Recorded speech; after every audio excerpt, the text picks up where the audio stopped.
Татарстан президенты Рөстәм Миңнеханов күрсәтмәсе буенча оештырылган ярдәм Актаныш районы авылларына да килеп җитте. Яңа Әлем авылында яшәүче 28 гаиләгә азык-төлек төргәкләре тапшырылды. Алар арасында Лилия Закиева һәм Ләйсән Хәбирова да ярдәм җыелмасын алды. Актаныш районыннан безнең репортаж. Ярдәм янәшәдә республика хәрәкәте аша Актаныш районының 660 гаиләсенә булышы күрсәтелде.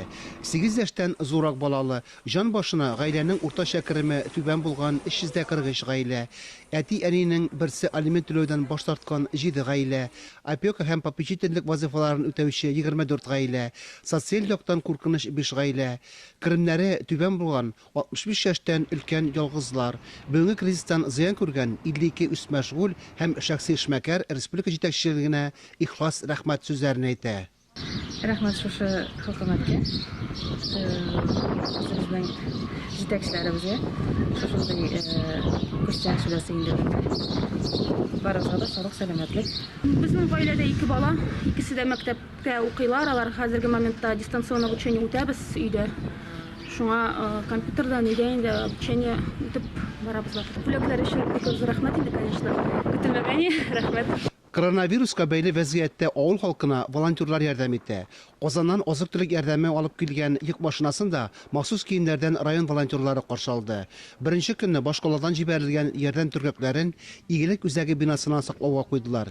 Икенче көнне 13 төрле ризык салынган тартмалар автобуслар белән авыл җирлекләренә озатылды. Шушы вакытта инде безнең аз керемле гаиләләргә республика күләм ярдәм җибәрелгән. Безнең авылдан, авыл җирлегеннән 29 гаиләгә бүгенге көндә менә шушы гаиләләргә тарату эшләре бара.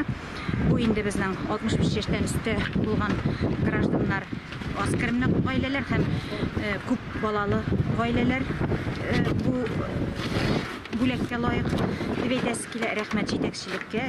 Волонтерлар өйләренә продукция кирәк әйберләрне өләшеп торалар. Инде менә бүген ярдәм коробкалары да, күчтәнешләре дә алдык. Аларны хәзер өләшеп чыгабыз. Бик зур рәхмәт бу ярдәмнәре өчен. Шулай ук район волонтерлары кибет даруханәләрдән кирәк-яраклар алып кайтып бирү, ишек алларын җыештыру, бакча казуда да мохтаҗларга булышалар. Фанис Мөхәммәтов, Ләйсән Газизова, Татарстан яңалыклары, Актаныш районы.